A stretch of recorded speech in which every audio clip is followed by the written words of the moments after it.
Well, this is a class about relationships, and I'm kind of going by the book. And I don't entirely agree with the book about some things, about some details. And I kind of don't think you're going to either. Throw it out. So if at some point you want to call something out and say, wait a minute, do it. That way I don't have to. I want you to, actually, if you stick with this class, the book has as many questions nearly as it has, any text for you to read. And so the idea is for you all to teach the class. And I'm all for that. Okay. Of course, in a relationship, come on in. I think the roll sheet is right over here. Yeah.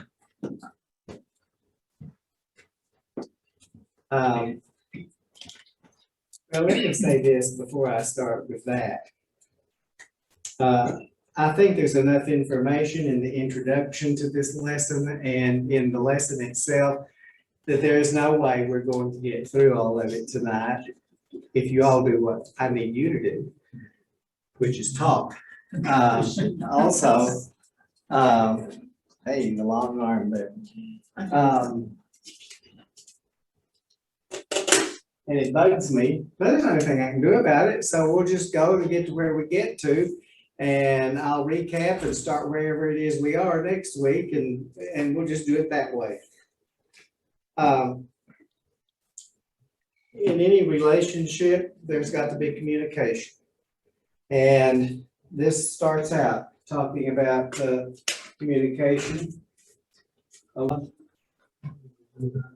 And a lot of the point of talking about communication is the fact that if you don't have honest communication, you got a problem. And so this guy starts out with some interesting things here. If I told my boss the truth, he'd blow his stack. That could be a problem.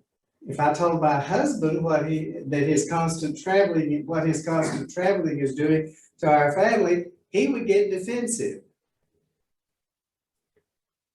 Would that be all bad? Something to think about.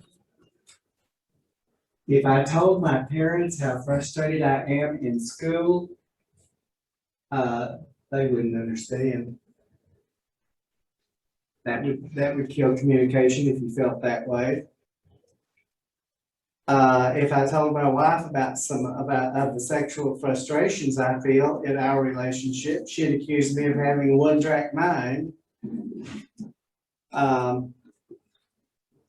There needs to be communication along those lines, and hopefully it doesn't turn out that way. If I told my professor the real reason I didn't finish my paper on time, she'd dock my grade. So I have to lie about it. You understand? If I told my minister what I really thought about his sermons, he'd be crushed and discouraged.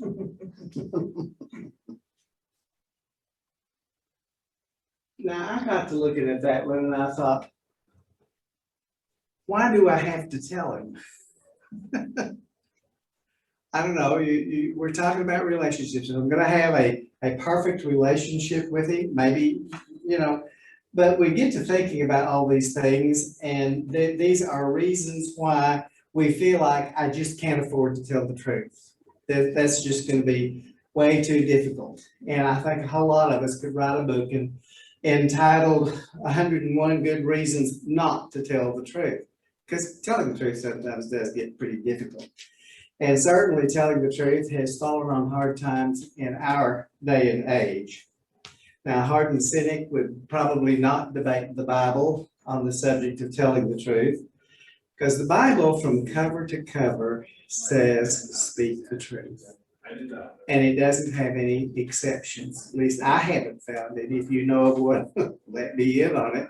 But I don't know of any exceptions to that. It does say speak the truth in love. And that qualification, I think, is very important. Has a lot to do with how we say what we say, how we communicate with one another. Number 9 of the 10 Commandments says, don't give false testimony against your neighbor. And Proverbs 8 and verse 7 says, my mouth speaks what is true, for my lips detest wickedness. So dishonesty is the same as being wicked, if we look at that verse. Now, few thinking people in our society, Christian or non-Christian, would deny that in theory, honesty is the best policy. Now, I want to ask any of you, do you have a problem with that statement? Because I do.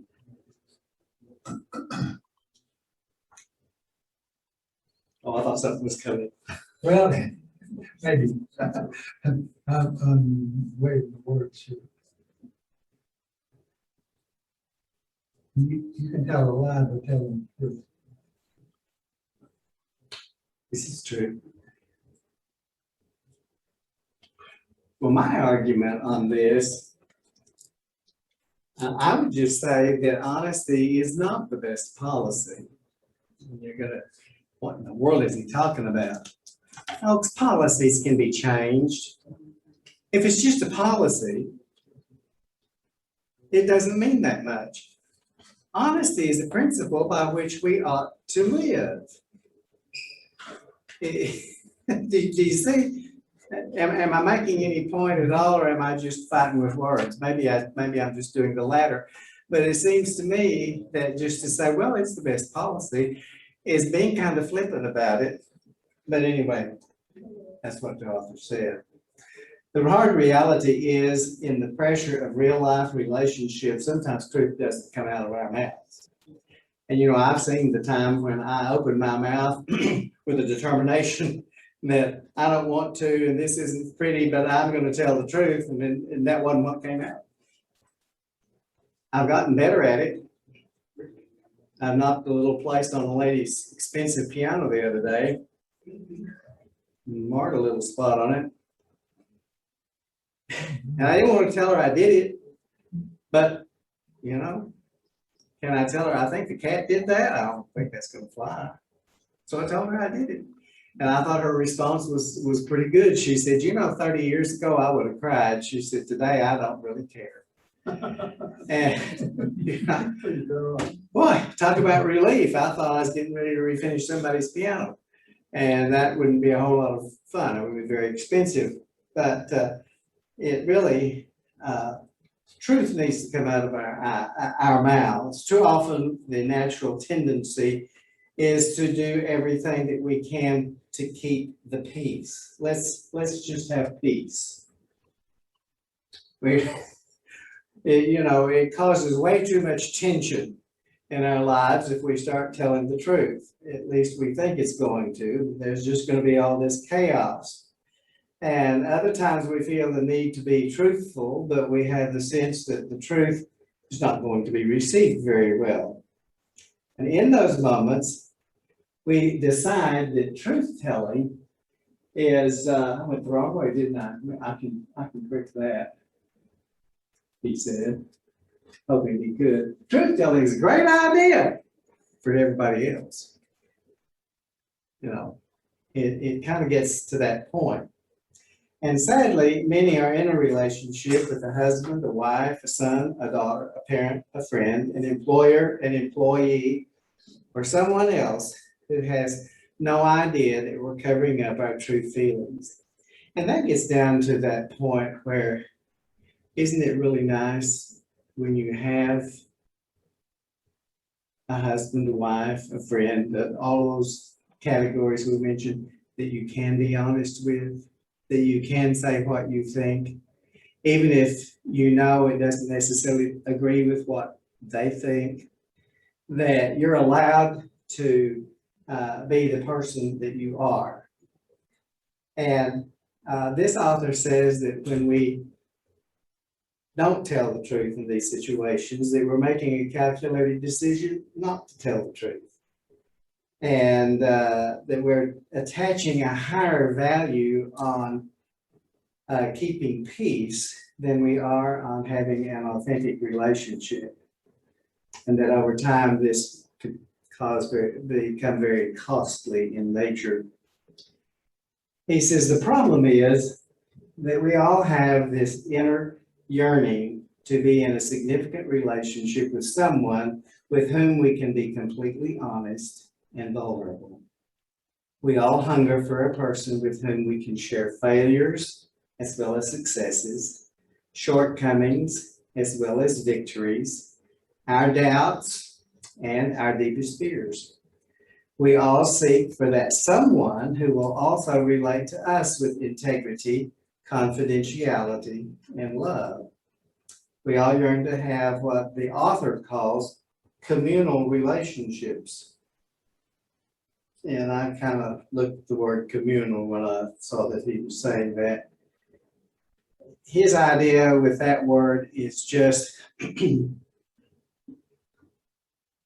idea of togetherness, a relationship where it's honest and to get.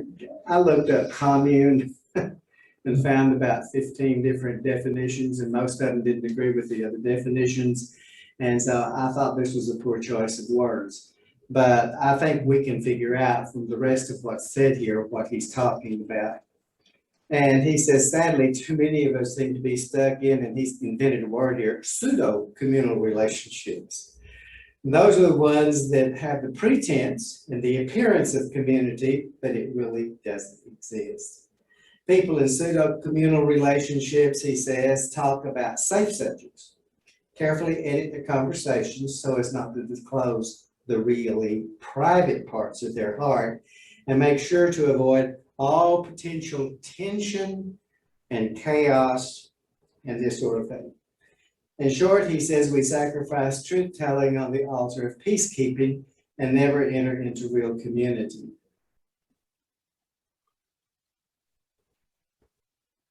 Is there another side to some of that?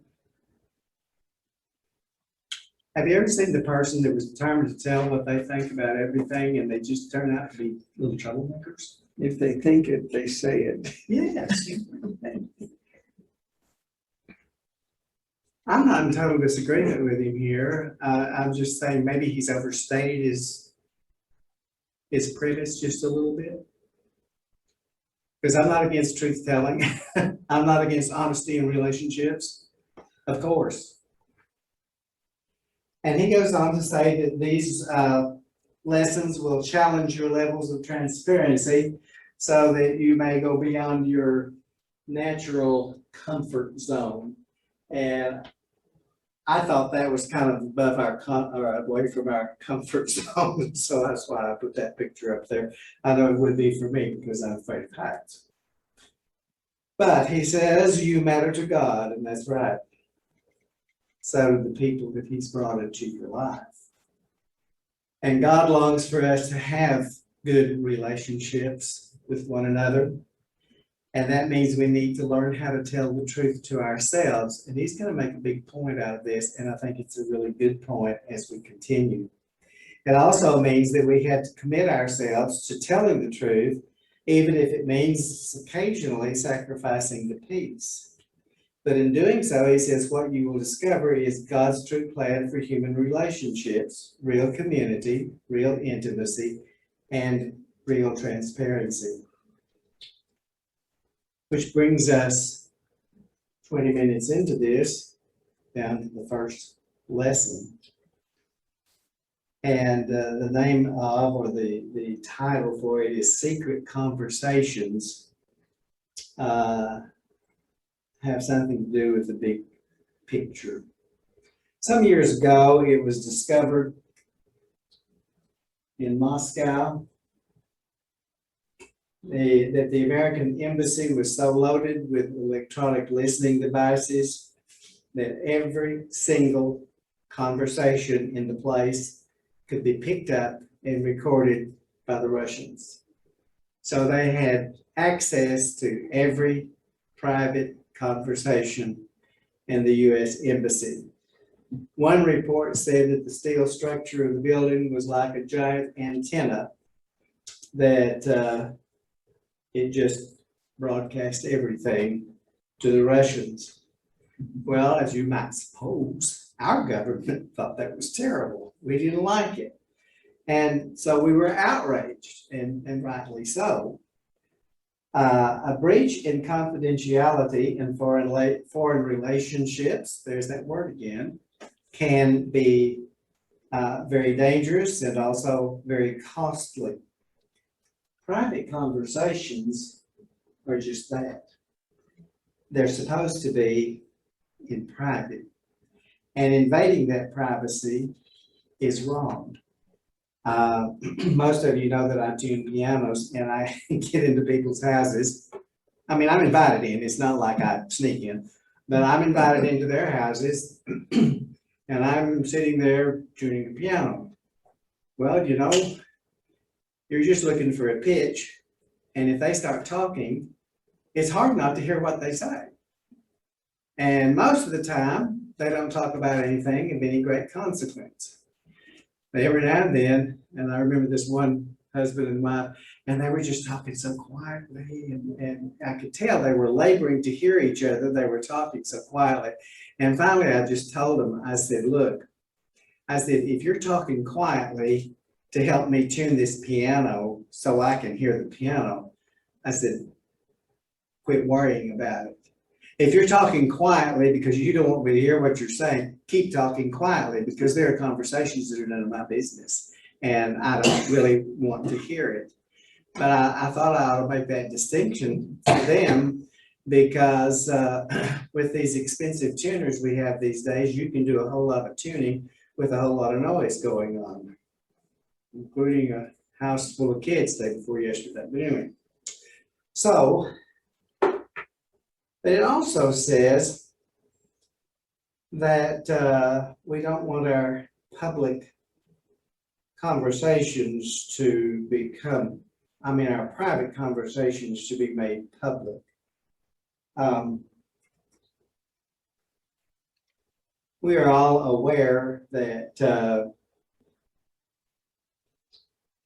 private conversations go on between people, but have you ever thought about the fact that there are private conversations that go on in your mind? Sure, you know that. Prayer. And this whole thing about, I was talking to myself, but don't tell anybody. Well, everybody does it. We don't always do it out loud, but that's okay. In fact, if you take a bunch of psychology classes like I have, they say self-talk is really a good thing. If you say the right things. You can say the wrong things, it's really a bad thing. And we're going to get into some of that. But secret conversations we have with ourselves can be damaging, or they can be strengthening. And of course, this guy is standing on his own shoulder talking to himself. Isn't what we do often with prayer? It's a private conversation with God. Mm-hmm. Yeah. And there are things that we pray to God about that maybe need to be very private. Sure. There are things in our lives that need to be private.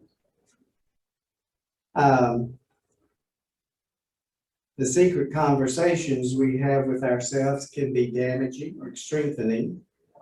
And one thing for sure is that it's probably a good thing that there's not something recording those conversations, and then that of all the stuff that runs through our mind every day, and then broadcasting it to everybody else. Now, how have you felt, or can you describe how you have felt when someone in your life took a private conversation that you had with them and made it public? You feel betrayed. Yeah. Well, maybe they meant it for good, but it just didn't come out the way it was supposed to.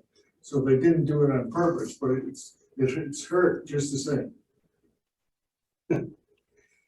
For those of you who have ever seen the Harry Potter movies, that reminds me of Hagrid. He said that. After he just said exactly what the kids needed to hear. But that's a movie. That's a story. Yeah, well, that's true. Sometimes we do just mess up.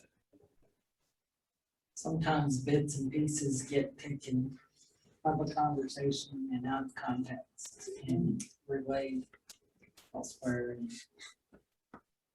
that's frustrating. It's not just betrayal, it's frustration. It's sometimes results in being pretty upset with that person, so.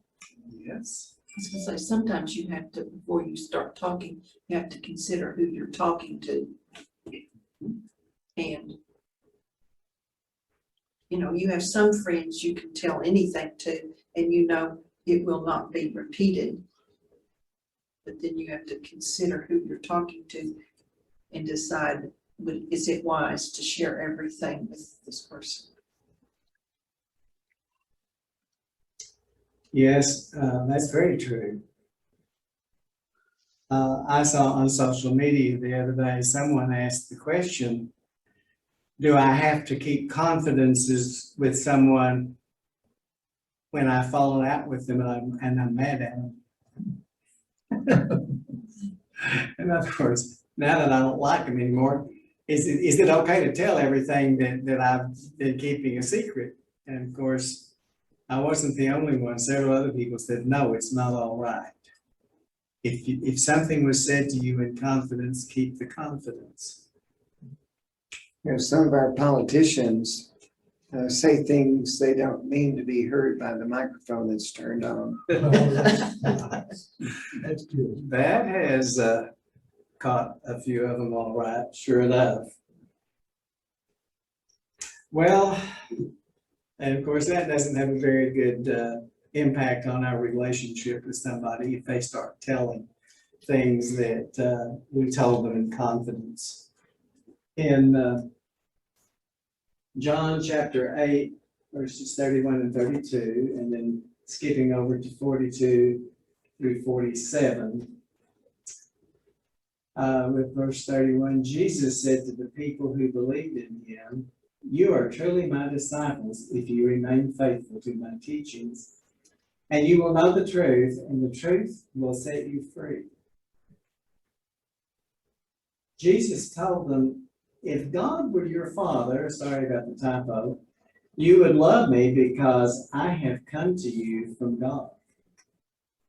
I am not here on my own, but he sent me. For you are children of your father, the devil. And you love to do the evil things he does. He was a murderer from the beginning. He has always hated the truth because there is no truth in him. When he lies, it is consistent with his character, for he is a liar and the father of lies. So when I tell the truth, you just naturally don't believe me. Which of you can truthfully accuse me of sin? And since I am telling you the truth, why don't you believe me? Anyone who belongs to God listens gladly to the words of God, but you don't listen because you don't belong to God. Those were some pretty stiff words, weren't they? What's the contrast if you think about it? And I realized the way I did this, I didn't get you to open your Bibles to that passage and so forth, but can you remember enough about it to contrast Jesus and those religious people that he was talking to? When he said, you are the children of your father, the devil, and he is the Son of God. There had to be a huge contrast there. You hate the truth. You can't listen to me because you hate the truth. And how does Jesus go on to challenge the belief system of those leaders in that day.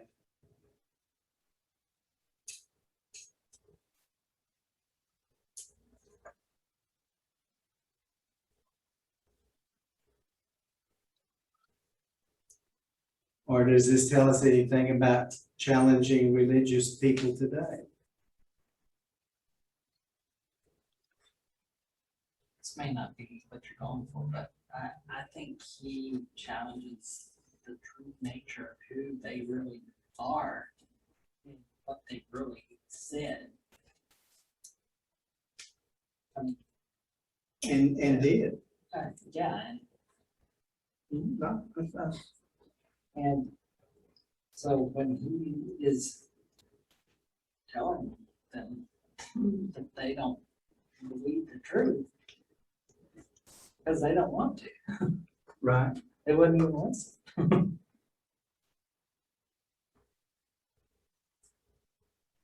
Well, we get into discussions sometimes, and sometimes it's difficult to know how far to carry them. It's nice to know that Jesus in his perfection could say this. And I don't think that we have any business being offensive to people and running them off. But I think we need to be careful to stand for truth and what's in God's word. And so I think that there's some things that we could think about there. I'm going to pass out. I'll just leave that there. I'm going to pass out. But not right now. Some papers here. And it's got secret conversations on it about what you might be saying to yourself. And some of it is, I hope you're not saying some of that to yourself. And some of that, I hope you are saying to yourself. So we're gonna look at these conversations and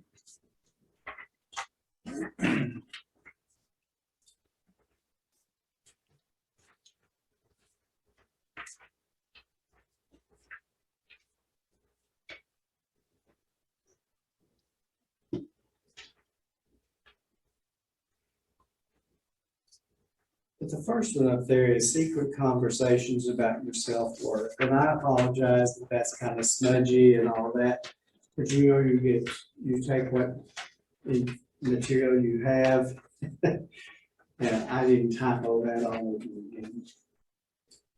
Your secret conversations about your own worth or value are enormously important. If we could put an electronic listening device on some people, we might hear something like this. Everybody looks so normal and happy. What's the matter with me? Why don't I feel happy? Why can't I be more relaxed and secure? It's because I'm not attractive, bright, and witty like everyone else. And I'm certainly not as spiritual. Face it, I don't measure up. I don't really matter at all. Ever had a private conversation with yourself like that? I'm sorry I wasn't there to slap you and say, knock it off. But you know, it's hard not to have those conversations sometimes. We get to a certain point in our life and some things have not gone so well, and we get to thinking about it, and we just get down on ourselves. And we feel so worthless and so useless. And he says many conversations like this happen in the minds of people throughout the day. In fact, some people experience steady streams of self-talk that denigrate their self-worth day after day, week after week, month after month, year after year. And these conversations are not benign banterings, rather like a deadly cancer, they take a dreadful toll. And I want to back up for just a second and look at that word denigrate. Because I was in somebody else's class and they said degenerate, and I thought, that's not what that word means. Denigrate is to say things that are not nice. In this case, about yourself. Things that put you down, it's the put down kind of thing. It says, okay, contrast the above conversation with the private conversation going on in someone else's mind. I live my day among countless people, and yet the God of the universe is thinking of me each moment. But you really ought to think about that. He really is. You know, we think, oh, there's just millions of people. Well, that's just like this. If you were the only person who ever lived on the face of the earth, I think Jesus would have died for you. In fact, I have no doubt in my mind, but that he would have. The individual is important to God. And so he knows my name. The hairs of my head are numbered. He's having to do a whole lot less counting with me than he was for a while there. He enjoys my fellowship, prayers, and worship. He delights in me as I walk with him. I can feel his smile as I seek to follow him each day. Can you hear the difference? One conversation ends in defeat and discouragement, the other in praise and celebration. When we think about it in this way, it's easy to see how our secret conversations about our self-worth have a powerful impact on our lives. And I don't want a whole lot of confessions or that sort of thing in here, but I do really want you to think about how you think about yourself. And there's an opposite side to this. There are people who think way too highly of themselves. But most of us who have studied God's word and who have tried to make an honest assessment of ourselves, we know we're not perfect. We know we haven't lived up to what God wants in us. And so it's really easy to get down on ourselves and to think all of those thoughts that just say, I'm worthless. What can I ever do? And yet, some passages of scripture that we could look at talk about, I've got one on my mirror, and it talks about God rejoicing over the individual, and that he will acknowledge you with shouts, acknowledging you as his friend, and that you are the one that he loves. And somehow or another, we skip over those passages. I think that doesn't have anything to do with me, but it really does. We need to realize that God is aware of us, that he loves us, that he cares about us, and we need to be very careful about our private conversations. How many lives could have been different? How many lives might have been saved? You know, we're living in an era of a lot of suicides.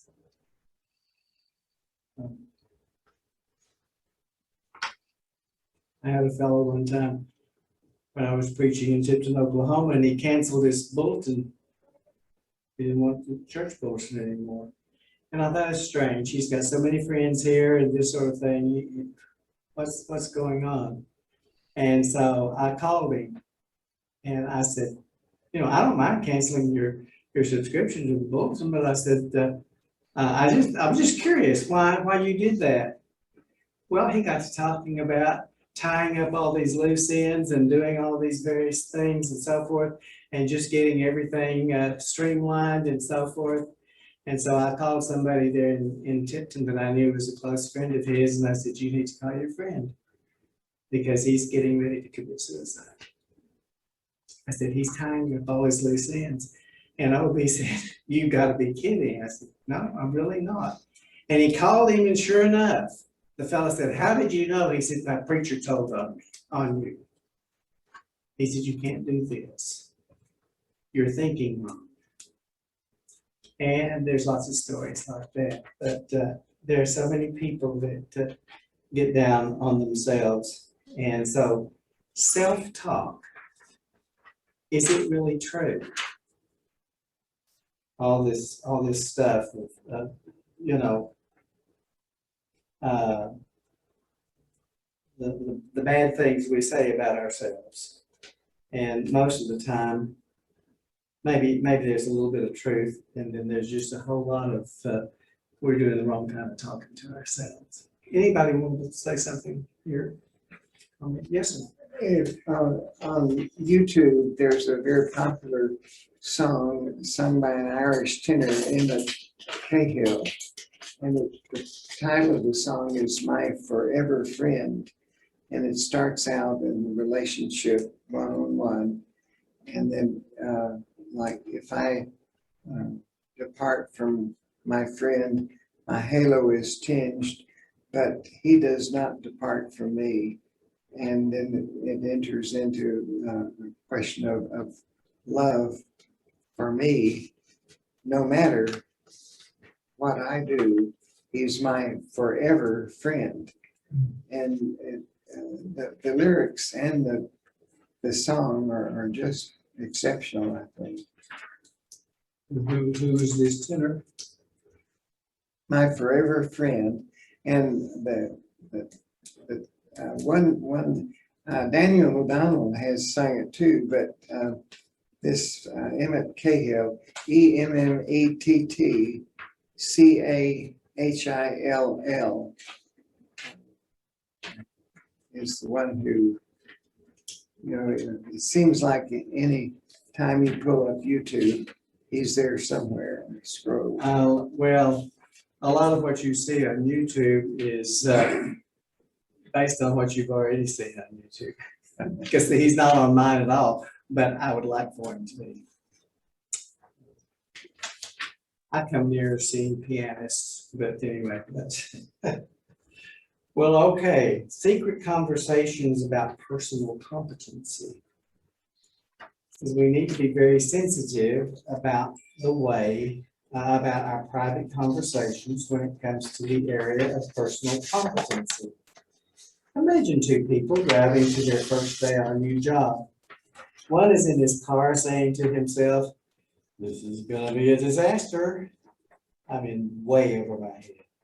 I'm going to wind up blowing this thing. I never do anything well. I make stupid mistakes. I wonder how long this job will last. Probably as long as the last one," which evidently wasn't very long. Well, where's that job gonna go?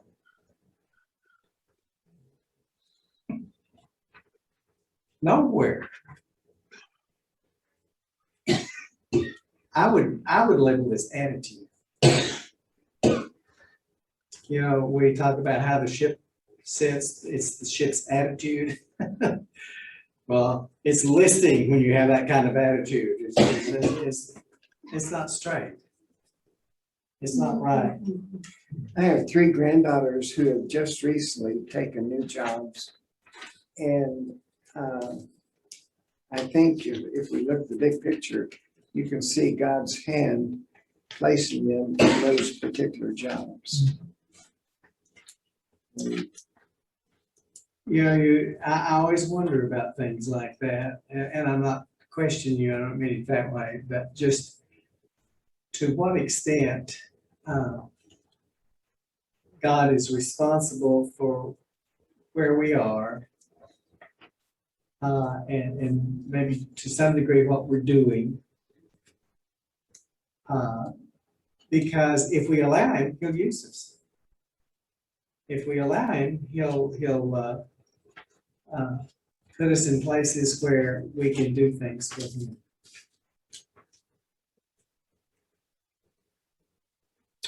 Yeah, I saw my son in a job one time where nobody was getting along in a certain area of this large bunch of people. And he finally told his bosses that they didn't know how to run the business, and if they'd let him take care of it, he put a stop to all that. And they did, and he did. So, you know, it's interesting. This says, then a woman is a mile back on the same expressway holding her own private conversation. She's saying, you know, first days are always awkward, but that's life. The awkwardness will pass. It always does. I can probably learn the ropes with a little time, and all I have to do is give it my best shot. I'll probably do just fine, especially with help from above. I'm going to trust you today, Lord, and I know that you never fail. This law would turn out a whole lot better. Have you ever driven somewhere and thought this is about to be a disaster? And then when you got there, it wasn't? You didn't see how it could. If I spent a little time, I could have thought of a good story along those lines. Oh, shucks, I thought Brother Matty was gonna come up with one of those. Well, there's sometimes that you just dread doing something. You dread talking to somebody about something, or maybe it's something new you've never done before. And you can almost talk yourself out of doing it totally, or making, even giving it a chance. And I think, I can't tell you how many times I've done something that I've gone in feeling that way and then came out just immensely blessed from it. So it's almost like you've got to give yourself a chance. I know a fellow who one time decided he needed that job so badly. And they asked him if he knew how to run a piece of power equipment. And he didn't have the foggiest notion. But he wanted that job so badly, he demonstrated for them that he didn't know how, because he was supposed to be demonstrating that he did know how. But they could tell he wanted the job so bad they gave it to him. They said, we'll teach you how to run that piece of equipment. Because he got out there and just tried so hard. And fiddled around and got the job. And you notice the Yeah. second conversation, always that person has something in them. And like this last one, you know, what's she standing on? I'm trusting you for today, you know. And so many people have that board in their life. Values the relationship, the real relationship with God. You know, there's a lot of good people out there, but you know, self-worth through the Father, it's, you just can't measure it. Well, this is true. And how many of us, I know what the answer is. I don't have to ask anybody to embarrass himself or herself. None of us praise like we ought to. We just don't. We mean to, but we don't. And there are a lot of opportunities going down the road. And this is kind of where she was. It doesn't really state that. Maybe it's a prayer. It was maybe more self-taught the way this was presented. But she did mention the Lord and, you know, with his help, maybe this will turn out really well. And God's for us. Now then, sometimes I think I've seen the situation too where somebody did not get the job. So does that mean that God's against me? Well, it might mean you didn't think you were going to be in the right place if you took that job. Now, does he run everything? Yes and no. Is there anything that happens, you know, that God didn't plan? Of course. I think everything that the devil does is something that God has nothing to do with at this point. But anyhow. Well, all right, secret conversations about spiritual matters. As in personal matters, self-talk can also flow freely and often unconsciously. in the area of spiritual matters. The importance of spiritual self-talk cannot be overemphasized. The quality of your life and perhaps your eternal destiny hinges upon your private spiritual conversations and the subsequent conclusions you come to in these internal dialogues. Some people talk to themselves with real honesty. They say, I know I have sinned against God and have made a mess of my life. I also know I am lost without a Savior to make things right between me and God. These people cry out, Jesus, thank you for giving your whole life for me. You have offered me a new beginning and forgiveness of all my sins. Without you, I am lost, and because of you, I have been found. This is the most important private conversation we can ever have. Others fight the truth and continue to tell themselves, they say there is no God. There is no heaven or hell. I won't ever be judged for the life I have lived and the decisions I have made. Sometimes they even try to comfort themselves by saying, if there is a God and a heaven, I'm sure things will work out in the end. I've been a pretty good person. These private conversations can be more costly than most people ever dream. They are secret lies which keep people from recognizing their need for the Savior. This book was written with the idea in mind of a lot of small groups and this sort of thing that would include people who are unchurched, who are not Christians, and of course this is a Bible class where everyone here is a child of God, and so I don't think we have some of those things in the last paragraph as a concern maybe, except I think all of us would admit that we sometimes have a lack of faith in our lives, and we don't accomplish what we might if we had that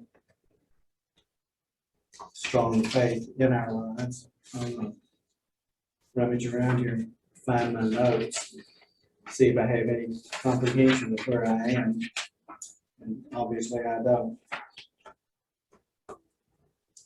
Well, okay. I was gonna write this on the board and I didn't do it. It says, choose one of these areas and give an example of what a negative secret conversation about personal competency might sound like. Like going out on your first date.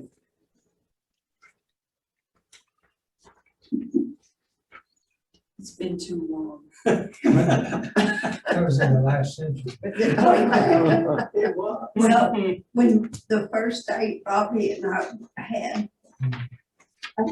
my best friend called me up and she said, what are you doing tonight? And I did have plans of some kind, it wasn't anything real big. And she said, well, don't do that tonight, do that another night, because you need to get dressed and come to a movie with me and the guy she was dating and Robbie Rhodes. And I said, are you kidding? He is way too old for me. And she said, look, I'm not gonna get to go if I don't find somebody that'll go out with him. And it's not gonna hurt to go just once. Well, she and that guy broke up very shortly thereafter, and we've been married nearly 56 years. And yeah, so you were saying, okay, I'll just do this for a friend. One time, okay, just this once. That's precious.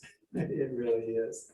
That's wonderful. Well, a lot of times I think it's the idea of, well, I don't like this other person, but I can, I've got myself into this and, and then sometimes in the middle of it, you think, oh, I wish I hadn't done this. And, that's really self-talk is, well, how did I get into this? And, I remember one situation, it wasn't a date, but I thought, I prayed to the Lord and I said, Lord, if you'll just let me get home safely, I'll never get in the car with somebody like this again. And so, I think I prayed that same prayer.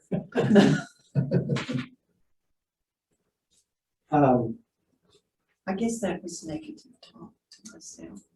But it was positive to the Lord, if you'll just get me home, I'll never do this again. Well, I don't know exactly what has gone on in the girls' minds, but I know a little bit about what's gone on in the boys' minds because I can remember when I was a college student and I would go home and these high school students would talk to me and I don't know, somehow or another, if you're a college student, you know everything. But anyhow, I've had the question of how do you kiss a girl? And how do you answer that? But that's them worrying about what's gonna happen when they date, and maybe they're getting ready to, and all kinds of things in their minds, and they're feeling inadequate is what the problem is. And I think we're all inadequate. God takes our imperfections though, and he helps us to become what we need to be and what we can be. What could negative self-talk be about starting a small business? This will never work. Yeah, this will never work. I don't have enough capital. Well, that's usually true. Well, what positive self-talk sounds like? Well, I've been teaching my students at school, we're learning about entrepreneurship and entrepreneurs and how they gotta be risk takers, that they've gotta be able to, know that there's a chance that they could bomb the business and then there's a chance that they could succeed very well. We've learned about certain people who have done both. And so, I mean, it's just kind of interesting to kind of see the thinking of the third grade kids of where they're at, it's like, well, why would you want to do something if you know you're not going to succeed? Well, you don't know you're not going to succeed unless you try, That's and right. so it's kind of one of those, but that has to be a risk that you're willing to take, and that's, kind of hard for some of the kids even at the third grade level going, I don't know if I want to do that. I said, well, this person did it. I mean, look at Sam Walton, he succeeded very well, and look at his business all over the world. And, looking at some of these other people, and they're like, oh, well, maybe it's worth the risk, just try it. So it's just kind of interesting. Well, it's easy for me to think about some of those things and think, well, yeah, he's really successful, but look at his personality. If I had a personality like that, so we start running ourselves down.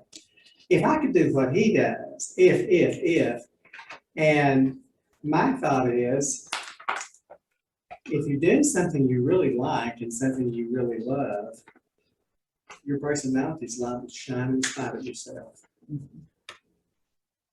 Because if somebody comes up and asks me a question about piano, I'm going to start talking. I'm going to enjoy it. And they may be saying, I wish you'd hurry up and get through talking about that because I'm sick and tired of hearing it. But I'm having a good time. And I've had people sometimes say, oh, you know so much about it. And I'm thinking, no, not really. But I know what I like to do piano. So that's some of that. As Amy goes. said, if you don't try, you don't know. That's true. And success never just comes and falls in your lap. That's true. I don't think anyone who is successful has ever just had it handed to you. There has to be some positive attitude that you can do this. Well, of course, I enjoy music, but musically, how many people have actually been successful without any effort? Mozart, that's about it. They don't exist. They've all had to work at it. It is a process. Well, what's negative stuff about being asked to do it, to serve in a church ministry? Dewey says, Gary, oh, go ahead. I don't know how to teach the kids. I know you can't teach babies. I don't, how do you expect me to do that? And just stuff like that. Well, I was just amazed when I started talking to some people who do that, who teach the little babies and so forth. My thought was, what can you teach a baby? But let's pat the Bible. Let's pat the Bible. The Bible. We love the Bible. And pretty soon you can start teaching them songs. Jesus loves me and things like that. It doesn't take too long, but when they're little bitty, there's not a whole much you can do. That's You true. can, what they'll watch though, even if their eyes are open and you've got something that you can maybe wave across in front of them and talk about God made the stars and all this, they'll watch. I did it for 30 years. Yeah. So I go, Well, and some of the babies, a lot of people don't think they would pay attention or whatever. But some of the parents and some of the mothers who have sung to them while they're in the womb and all that, they probably heard some of the songs and all that. and So they're already, even though they can't verbally or, they're so little that they can't really follow you and all that. They've probably heard it before, and so it's kind of a comforting thing. Hopefully they've heard it before. Yeah. It's a comforting thing that, that they can Excellent. gradually grow up to. Excellent point. Well, and I think if you're looking at dealing with adults, you think, well, nobody will listen to me. Oh, well, I can tell you exactly what I think. Oh, Dewey's asking me to teach a class again. All good teachers must be resting. He couldn't get anybody else. So, and then y'all wandered in here and bless your hearts, you're stuck with me. Of course, you can go to a different class next week. I'm not telling you to, but I'm just saying you can. Let's see, what did I not? Don't ever doubt your self-worth.